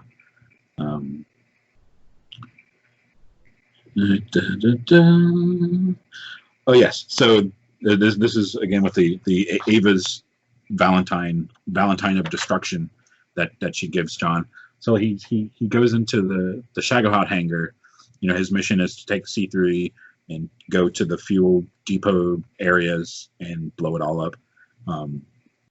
So he gets to the bombing place and he takes out the little Valentine, and he takes it and he turns it into a butterfly. So basically, he's taking Eva's Valentine. He's taking this love that is destruction. And he's taking it in, and he's turning it into what he's going to become. Because he takes that butterfly, he tosses it up in the air, and he grabs it. He finally grabs it. He couldn't grab that last butterfly, but he was able to grab this butterfly, and it's like all these butterflies represent his metamorphosis into what he will finally become, and what he finally becomes is destruction. He becomes a piece of C3. He becomes a bomb. He becomes a gun. And he himself says it a couple years from now. He goes, "I'm a gun." Yep. He knows what he is, right? He knows. At that point, he grabs it. And he's just like, "This is who I am." Yep. I just love that. He takes the Valentine of destruction and he takes that love and turns it into what he becomes later. Let's see.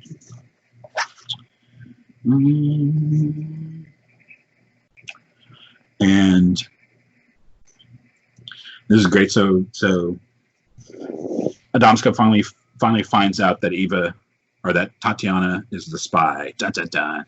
And he doesn't the whole, you know, in the whole game, he kind of like, whenever he gets near Tatiana, he kind of smells her.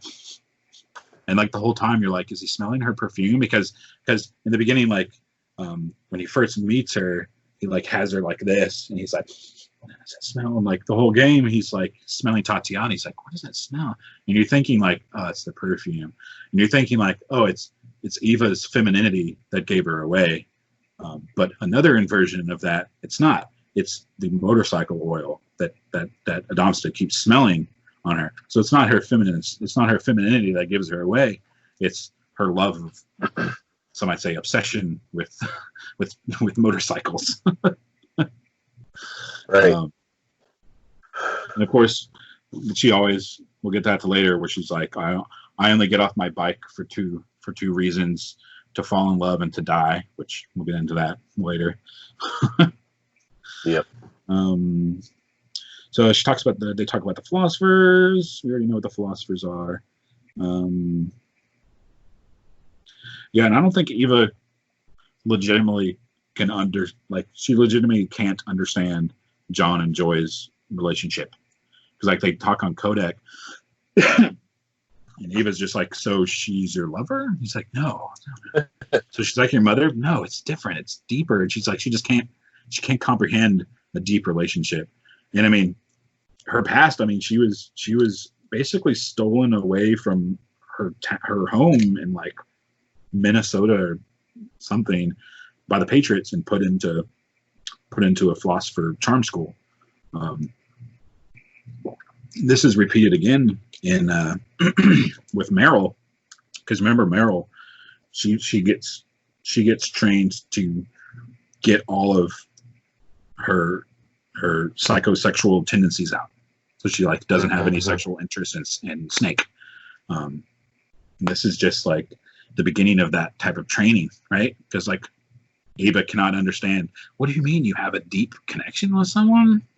Yeah. People aren't just tools. And I think that's that destructive love that she gave John. Because she doesn't understand love. She doesn't understand what actual love is. So she gives John this Valentine that's a bomb. And then he takes that bomb Valentine and he's like, oh, is this what love is? This is what I'll become. And he becomes a bomb. Yeah, that also was not good for him. But no. Yeah, she just uses him and leaves him. That probably had a big effect on him, honestly. It's not it's not really dealt with like their relationship after, but yeah, I imagine it didn't have a good. Yeah, it was not good for his psyche at all. But I think ultimately, when he woke up and realized she jacked him and left him, I think the weight of his relationship with the boss outweighed it. Like he was just like, this fucking bitch, and that was it. Yeah, but I'm sure it had like. I'm sure it just added to his. It added to his distrust, you know. Yeah. That he already had. But they obviously like, I mean, him and Adamska and Ava, they end up being the trinity that gets together and ends up taking down the Patriot. Because she actually falls in love with John. I don't think John ever fell in love with her. No.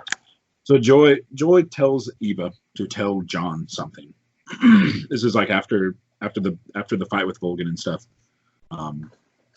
But before they get on the bike to get on that awesome bike chase scene where the Shagahaw's chasing after them. Yeah. So amazing. But she's like, before you go, Joy told me to tell you something, and she says, I've never seen someone with such clear eyes. And it's a very vague thing to like, hey, could you tell this person who's meant to kill me that he has the clearest eyes I've ever seen? Like, so like either this is Joy letting John know that he's ready to kill her, as in like his eyes are clear, like his eyes are like the clearest eyes, or is a comment on those clear eyes, his innocence that he's about to lose. It's one of those things. Right. It's just such a vague thing to say to someone, you know, like I've never seen someone with such clear eyes. It's more fucked up if it's about his innocence. It's right? Like, He's like, I've never seen anyone with such innocent eyes. Too bad that we're gonna have it to. Sucks, it sucks that like you're gonna have to do some fucking horrible shit. You're gonna become a monster. It's pretty much already done. It's And that's the worst thing. Like all these things, like they're being manipulated, but you know what? Like they have to do this. Like he has to, because if he doesn't, there's going to be World War III if he doesn't do this.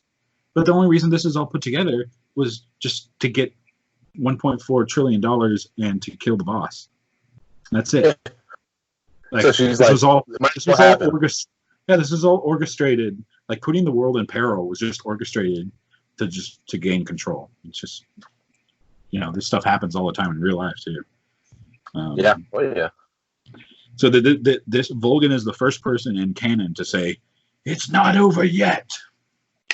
Everyone in every Metal Gear game says it's not over yet, and Volgin is the first one. It's not over yet. And then with Kuwabara, the only time like it starts to get like overcast, and the only time that Volgin doesn't say Kuwabara, he gets struck by lightning and he dies, which is like his hubris does him in, which is not surprising because he's Volgin. Also, every time it only really rains in this game around Volgin, and when it does, he says Kuwabara, and if you go first person mode, you'll always see the sorrow floating around. So there's a prevailing theory that like the sorrow has been trying to kill Volgin this whole time, because Volgin's pretty much is just like a human like electric rod, right?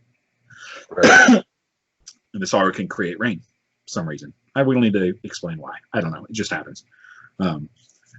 And the one time that he doesn't say Kuwabara to ward off the rain, he gets hit by the lightning. I don't know. So like in a way, sorrow killed Volgin. Just funny.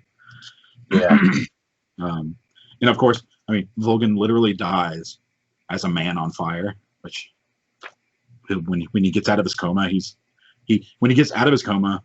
he resumes being a man on fire. I think it's funny. It's not that weird when when you're playing Metal Gear V, you're like, why is Volgin on fire? This doesn't make any sense. It's like, because that's literally how he died. Like he got struck by lightning, he got caught on flames, and like his bullets started flying off his body. He's like, I gotta play Phantom Pain again, dude. Like, for sure. I mean, it still has its flaws, but it's a very interesting. I'll take it with a grain of salt this time. I had big expectations. Oh, we all did, brother. We all did.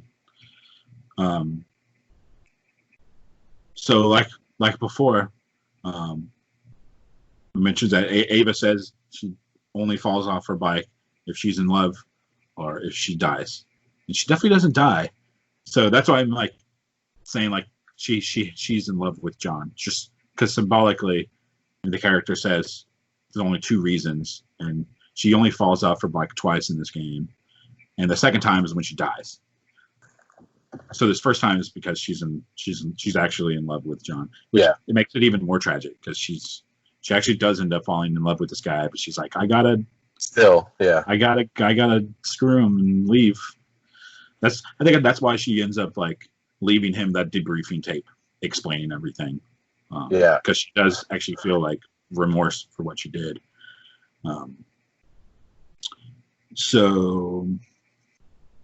And she gets that second rib wound where you had to like drag her. The third one's in Metal Gear Solid 4, of course. And then they get to Life's End, the big battleground with the final showdown between Joy and John. And before that happens, a nuclear explosion goes off. The second, it's not said who sets off the nuke. It's kind of insinuated that it's the Joy, because right after you see that nuclear explosion, the Joy walks up with the Davy Crockett in her hand. So it's like, did you just nuke the facility? But it's funny because Snake Eater begins with a nuclear explosion, and it ends with a nuclear explosion. And it's also funny because Snake Eater is the only game in the entire series, a series devoted to dissecting nuclear politics and nuclear deterrence. This is the only time we actually see nuclear weapons use. Ever. Yeah, and it's twice. And it's at the beginning and at the end. Again, with the Snake Eater, it's like a circle, right? It's like these nuclear weapons. Yeah, here's how bad this can get. Yeah. Yeah, it's terrible. So Joy has her excellent monologue, fantastic monologue. Let's see.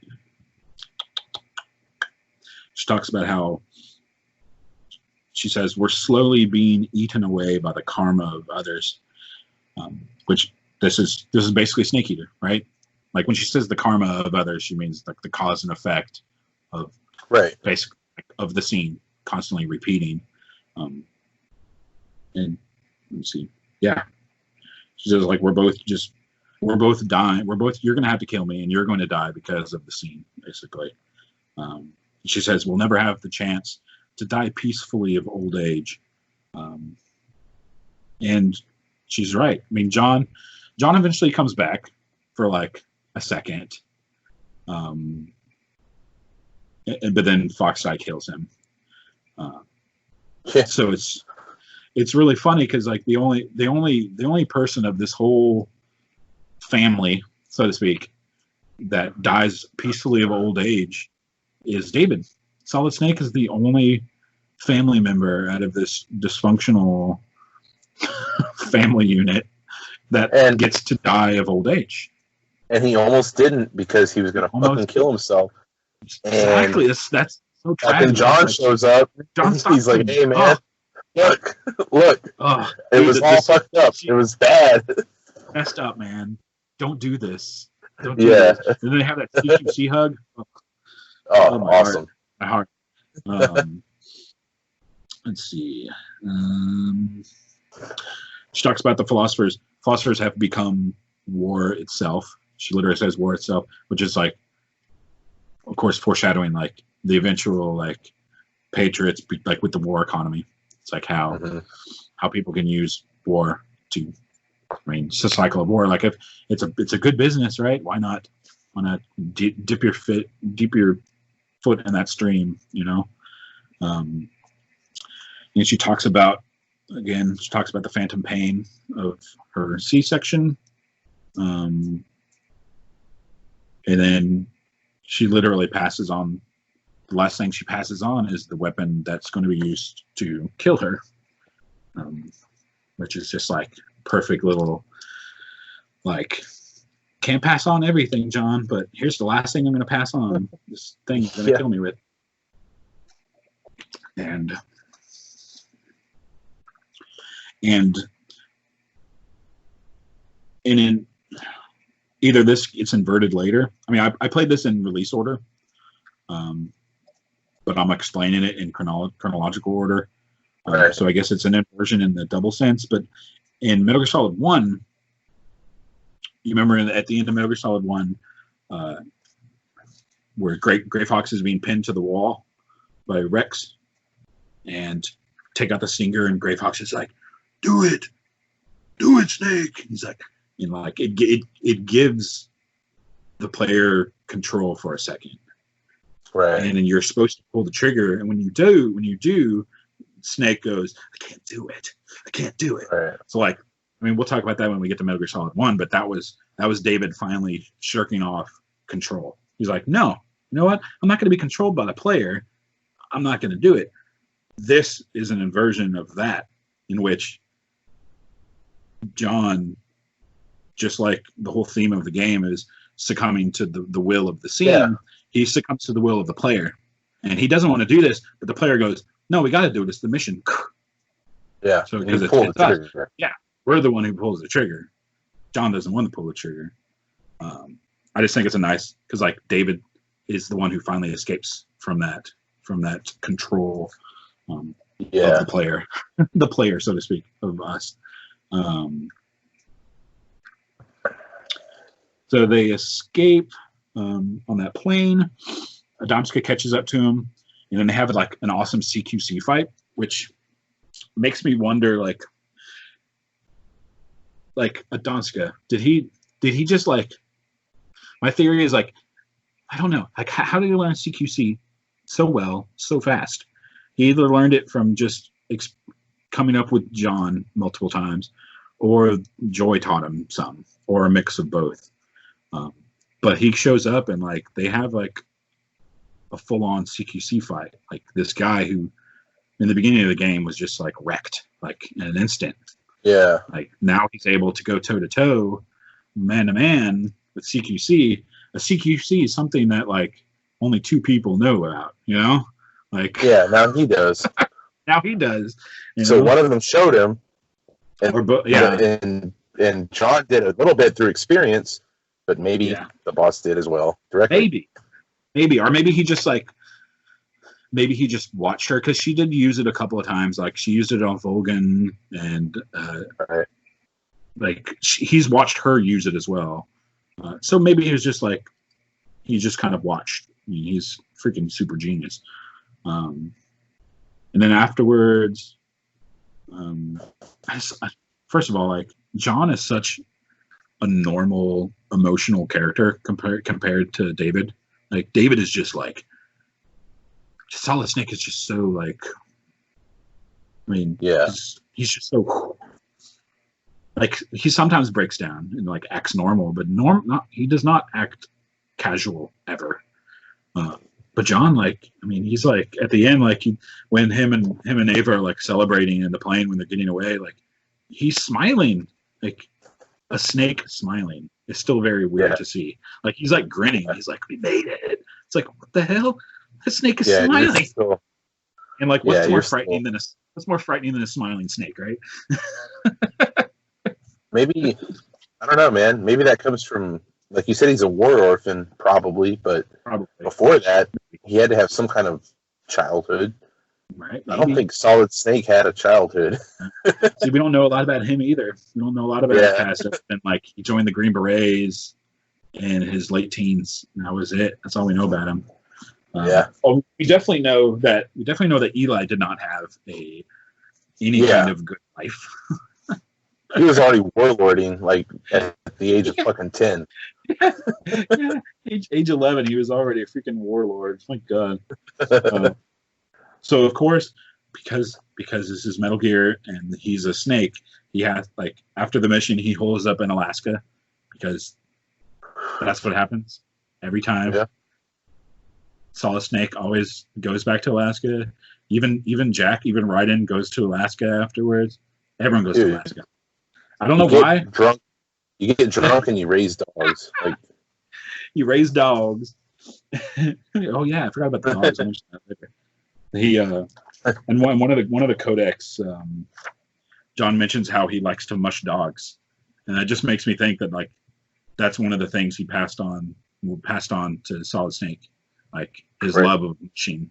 You know, it's just like I don't know, just little hints of like they like behind the scenes they'd maybe not have had like a father-son relationship, but at the end of 4, like they talk about, or Big Boss talks about how he didn't respect him as a son, but he respected him as a man. And you could tell like they shared things and like they had some interaction. Yeah, they heard like he cared about him in a mentor way. I can just see him like sharing his love of mushing to a young Solid Snake. And that kind of makes me smile. And of course, you know, young Solid Snake's gonna take it to heart because that's your Miyagi, dude. Like, he likes mushing. I like mushing. Like, of course. But like, I mean, he refuses to do. It's funny because he refuses to do CQC after he gets betrayed. But he continues mushing dogs. Yeah. All right. So here's the scene in the president's room. You know, he refuses to shake the president and the CIA director's hand, of course, because he knows how they manipulated everything. He's just like, I'm done. Yeah. Isn't that great? I mean,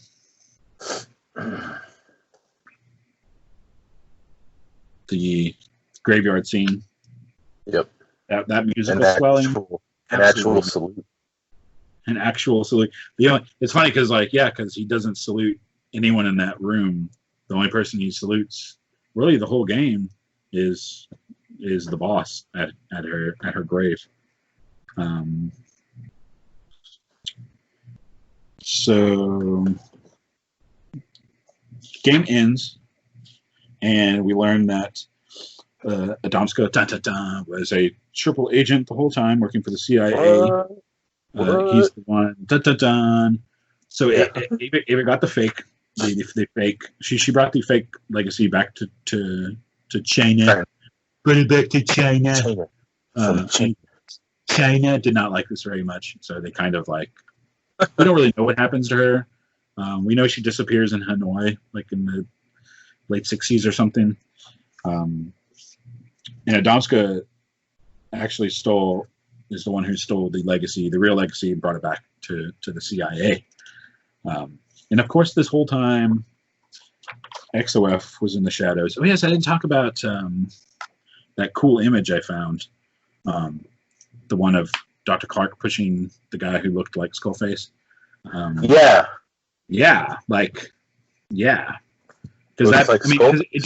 Because it just pops up with no context with the conversation. It just pops up this image of Dr. Clark pushing a man in a wheelchair who has no skin, so to speak, looks gnarled like Skullface, no hair. And it's just what the heck else that could be? So yes, this whole time XOF has been, planting moles, preparing things, helping when need be, cleaning up afterwards. They're basically the cleaners for the mafia, Yeah, yeah. So great. That great theme song. I do a little analysis of each game's vocal theme song, because every game has a vocal theme song. And this one's great. They're all great. Way to Fall. I don't know if you remember that song. You've got a way to fall. They'll tell you what to do. Well, the whole song, it's not written for the game. It's just a band's song. But it fits perfectly Joy telling John about how the world really works. And she's just you got a way to fall, son. Yeah, like the way low roars everything. Yeah, exactly. Kojima, Kojima tends to know he's really good at thematic work. That's probably my favorite part of his style. He's really good at just with music, he just finds something that's not connected. He's I'm gonna put this in my game, and it'll fit perfectly in with the character's theme. It's how do you do this? What the heck? So all the characters controlled by the scene. Of course, John constantly controlled by the scene. Eva obviously controlled by the scene. Joy controlled by the scene. Volgan controlled by the scene. Adamska is a mystery. Adamska, in every game, because he's kind of not controlled by the scene. He's the only real character that plays everyone and ends up walking away with the legacy. Yeah, and but that's also for you. He's there, and there's an agenda, but it's bullshit. But it's how did you start the bullshit agenda without knowing the end game? Because you didn't know the end game until the bullshit agenda played out. So what the fuck, dude? He's a genius, man. How do you plan this shit out, you crazy fucker? He's the son of the boss, and he's been trained as a super spy since he was born. And it's so funny because it's his adoptive parents, they end up training the thing that ends up taking it all down, right? Right. So everyone's being controlled except good old Ocelot. I didn't get to talk about this. This is just a weird thing I noticed. In Virtuous, remember in the beginning of the game in Virtuous Mission, Zero talks about call me Major Tom, Snake. He's like, call me Major Tom because it's one of the tunnels that was dug in the Great Escape, and like in the Great Escape they dug like 3 tunnels, but only one of them was the real tunnel, and he thought the real one was Tom, so he's like, out of luck, I'm going to name myself Tom.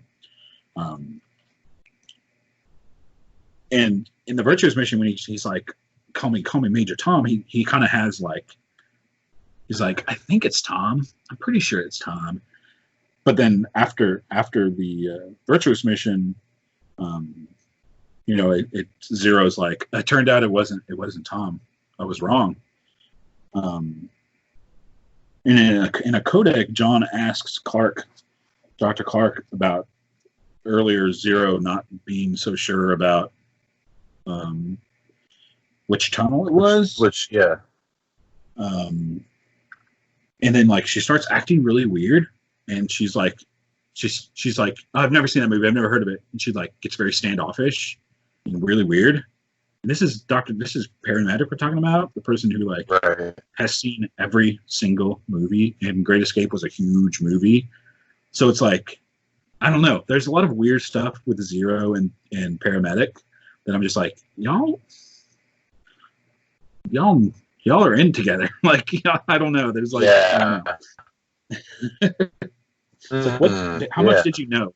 How much do you know? Like, I don't know. It just makes me even trust her even less. It's like, yeah, you're gonna become a monster later. Yeah, and then of course, Phantom Pain happens, and it's like, her fucking footprint is all over that. Oh yeah. Yeah, like, and it's canon too. You know it. You know she plays through to the rest of it, but she's not really in the game. She's not. No, she's just in the shadows. Because even in Snake Eater, she talks to John multiple times about cloning and genetics, and how it's so great and it's going to be the future, and how like soldier genes could exist, and she like talks about how great a soldier he is. So it's like, it's already like in her head, like, maybe I can make a perfect soldier, So you're fucked up, dude. Yeah. She's like also the next level of the Emmerichs. Yeah, she's like that pure amoral scientist, like the scientist who will just do science for science. Yeah, cool. And science is progressing. I don't care what else is happening. Yeah, I don't care what it's gonna be used for. Like, I just want to do it. Progression for progression's sake, right? Dangerous. Very dangerous. And then at one point, Paramedic muses about how in the future there might be unmanned reconnaissance vehicles that replace dogs. And it's just like, is she daydreaming about geckos? Yeah, for real. It's like, are you talking about geckos, man? Or heck, even in real life, they have those like reconnaissance robots, right? Yeah, and they look like dogs. Yeah, they look like freaking dogs. I hate them. Oh, God. Terrible. Let's see. Oh, this is a little detail that I learned through codec. John has no sense of smell. Did you know that?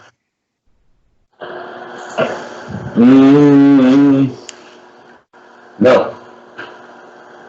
Yeah, apparently he'd lost it during the Bikini Atoll nuclear test he was part of. Or at least it's assumed that he lost his sense of smell. Which is really funny because, like, progressively throughout his games, he loses his sense, like his inner sense, first of all. But also, like, like in Metal Gear Solid, you have like the codec system, and in the big boss games, you don't have those. Like for instance, in Snake Eater, you have the camouflage index, in which, I mean, this all ties in thematically. Like that's the big. At that point, John is relying purely on the scene to protect him, right? Because he's innocent. He trusts the scene, right? You got to. I mean, the people in charge know what they're doing, right? You know, I trust the scene. So this losing of the sense of smell, this is the beginning of him losing sense.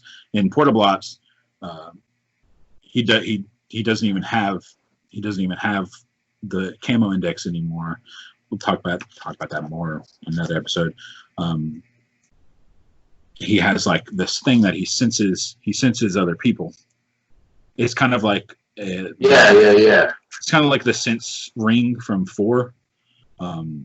Which, because Metal Gear Solid 4 is all about sense, like that's like kind of part of that theme where like you use your inner sense to like sense other people. So he becomes more and more inner, and by then like, you know, it's on your radar, or it's this, you know. Yeah, exactly. And by Peace Walker, it becomes even more sense, and then by Ground Zeroes, he doesn't even have.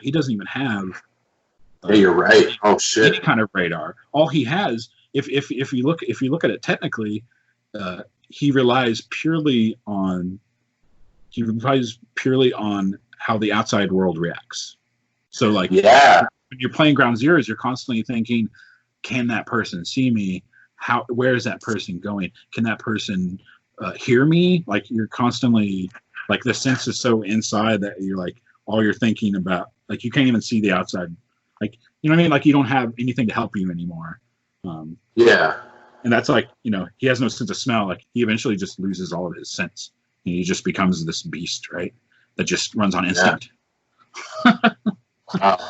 He's a beast, dude. He's a freaking beast. Freaking crazy. It is crazy. And then Ground Zeroes. Oh god, that's another episode, but it's such a great area. Like, is it VR? Is it like that's another great thing about the series, because the whole series could be VR.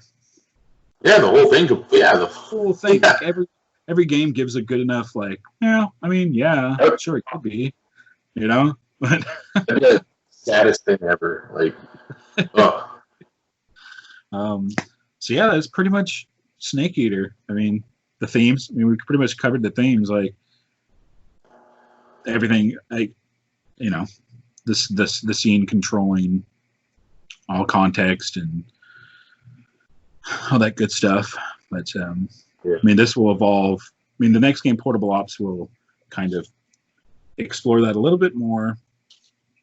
And I wanted to do a aftermath, like what happened after, leading up to Portable Ops, if that's all right.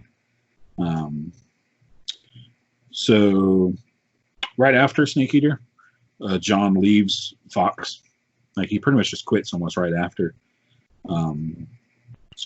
And the comatose Volgan is taken to a research facility on the outskirts of Moscow. See, Code Talker begins research on the Inn's remains. So I'm thinking, like, the CIA get their hands on the Inn's remains. And this leads to him replicating those parasites. Because before Code Talker, those parasites that were giving people these abilities were all natural. Like, they're things that just emerged in nature. But he begins replicating them, and he gives himself the ability to photosynthesize, like the End. Sokolov ends up surviving Operation Snake Eater using a fake death pill, but is captured by I don't know, it's not said who, either the GRU or the KGB, and put in a gulag. He is later freed by the Fox operative Viper. He's another. he's another guy they bring on after John leaves, basically. Another snake. Another snake, yeah, right. And then he unites Sokolov with his family in the U.S. Soviet Union establishes an IRBM facility on the San Geronimo Peninsula. It's in South America. This is when the game starts going towards South America. Mm-hmm. SIGINT joins ARPA. In 1966, this is just 2 years later. Hold on. 1966, John encounters a child soldier named Frank Yeager. During the Mozambican War of Independence, John rescues Frank and places him in a care facility. Of course, he doesn't know this care facility is run by the philosophers, because of course they would. And Frank is taken by the U.S. philosophers and put into the Perfect Soldier project. Also in 1966, Viper rescues Elisa from the lab. Talked about this in the last episode. She was a little girl who survived a nuclear explosion. She was exposed to a lot of nuclear fallout, and this supposedly gave her some ESP powers. So she was taken by the Soviets and put in a lab, which sounds far-fetched, but they had labs in East Germany for ESP. So it happens, yeah. 1968, Eva disappears in Hanoi. This is literally all we know about Eva. In 1968, she disappears in Hanoi. What she was doing in Hanoi, what happened to her, I don't know. 1969, construction on the secret Soviet missile base on the San Geronimo Peninsula is abandoned, but many Russian soldiers are forced to remain. Yeah, and this is just like, I mean, it's right here. It's just like, it's not just America that uses their soldiers as disposable little things. They all do. Yeah. You know? Yeah. They all do. So then Zero and Adamska plan to recover the legacy. And that leads into portable ops. Basically, we'll talk about their plan whenever we get to the game. But they have this whole. This is when Zero really starts. Yeah, it's pretty messed up because he manipulates not just the CIA and the Soviets, but he manipulates John too. And I don't know if John ever finds out that he was manipulated by, his supposed friend, but right. Zero just really wants that second half of the legacy, because that second half, the CIA has. So he has to somehow find a way to steal that back, and that's pretty much what Portable Ops is all about. It's all about John getting his money to start MSF, and he gets the idea of outer heaven in his head, and then the Patriots start. That's pretty much what it's all about. But yeah, thanks for joining me. Oh yeah, man. You have any questions or comments? No, just coming into this, I knew it had been a while since I played, and I did forget a lot of the important little details. Yeah, and just how thick that game is, and it's a big boy. I just want to play it. I just want to play them all. I knew you would get this reaction after we talked. You'd be like, "Now I want to play them." Yeah, it's been too long. Maybe someday soon I'll drop by your place and leave my PS3 on your doorstep or something. yeah. Strange times. Super strange. Well, at least it's not a vocal parasite outbreak. Oh yeah. Wolbachia or something. Wolbachia. All right, man. Well, that was today's episode of the Lolly Lule Show. Next time, we will cover Portable Ops. That's going to be 1970 through 1973. Nice. Thanks for watching, folks.